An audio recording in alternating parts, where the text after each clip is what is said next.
Isu keberlanjutan kian menjadi sorotan, mulai dari polusi udara, krisis iklim hingga ketidakpastian energi bisa berdampak langsung pada masyarakat. Lestari Summit 2025 yang diselenggarakan KG Media sebagai wadah bagi para pemimpin dan praktisi sustainability untuk pencapaian tujuan pembangunan berkelanjutan di Indonesia. Lestari Summit and Award 2025 bakal berlangsung di Jakarta pekan ini mengambil tema Driving Together and Cultivating Resilience for Sustainable Future. Acara Lestari Summit 2025 hari ini akan menghadirkan beragam suara mulai dari ilmuwan, pemerintah hingga publik figur yang menjembatani isu lingkungan ke generasi muda. Badan Pengelola Investasi Danantara menegaskan komitmen investasi yang berkelanjutan, salah satunya lewat teknologi waste to energy. Hal itu disampaikan Managing Director Chief Economist Danantara Indonesia, Reza Yamora Siregar, saat menjadi pembicara di Lestari Summit 2025. Reza menjelaskan renewable energy masuk ke dalam salah satu bagian dari tematik investasi Danantara sejalan dengan 8 target program Astacita. Danantara menyoroti permasalahan sampah yang berdampak terhadap banyak hal, termasuk degradasi tanah dan merusak air. Berbagai penyakit pun ditimbulkan dari masalah sampah di Indonesia, mulai dari penyakit kulit hingga kanker. Karena itu, waste to energy menjadi salah satu teknologi yang sedang didorong investasinya sesuai arahan Presiden Prabowo Subianto.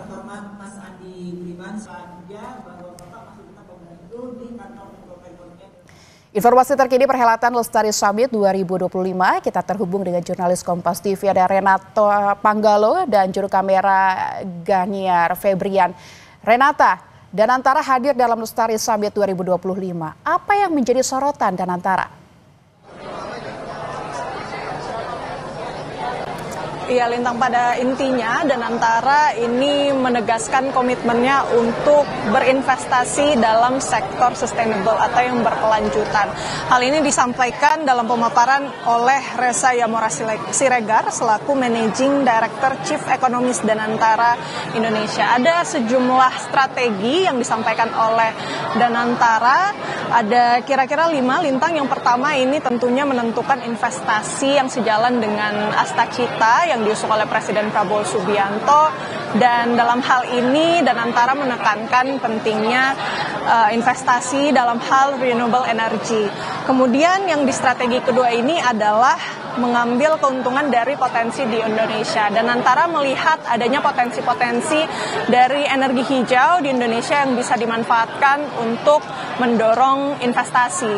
Dan yang ketiga adalah bagaimana menciptakan atau mendorong menggarap investasi-investasi yang dapat menciptakan lapangan kerja yang lebih banyak. Dan yang keempat adalah bagaimana memperhitungkan ICOR supaya investasi-investasi ini bisa lebih efisien untuk mendorong pertumbuhan ekonomi Indonesia. Karena kita tahu target pertumbuhan ekonomi dari Presiden Prabowo Subianto ini cukup ambisius di angka 8%, sehingga tentu investasi ini menjadi salah satu instrumen ya yang diharapkan bisa meningkatkan pertumbuhan ekonomi Indonesia. Kemudian yang kelima, bagaimana Danantara ini mendorong diciptakannya lebih banyak lagi special economic zone atau zona-zona ekonomi yang spesial untuk mendorong pertumbuhan ekonomi di daerah dan kemudian bisa berdampak pada pertumbuhan ekonomi secara general ataupun nasional. Tadi yang menarik disinggung memang sebenarnya adalah teknologi waste to energy atau bagaimana mengelola sampah ini bisa menjadi energi. Ini masuk dalam aspek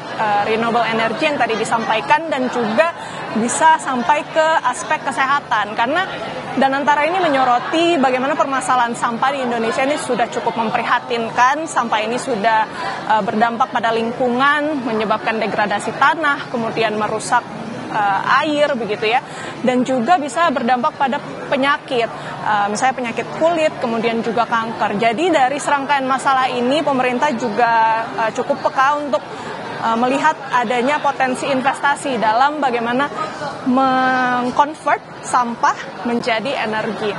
Dan ini tentunya yang masuk juga dalam salah satu dari 33 proyek strategis yang akan dikembangkan oleh Danantara. Tentu kita berharap dengan adanya proyek waste to energy ini tentu bisa tidak hanya menciptakan dampak ekonomi, namun juga bisa berdampak pada lingkungan. Dan tadi juga yang menarik, Lintang dan juga saudara, tadi sempat disinggung bagaimana permasalahan I-Core di Indonesia.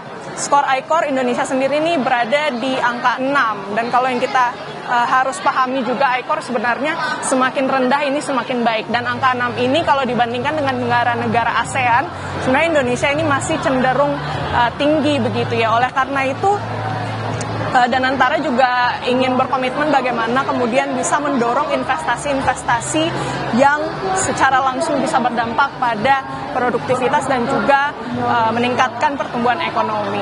Lintang. Panggalo melaporkan langsung dari kawasan Kuningan, Jakarta, tempat berlangsungnya KG Lestari Summit dan Award 2025. Terima kasih, selamat bertugas kembali.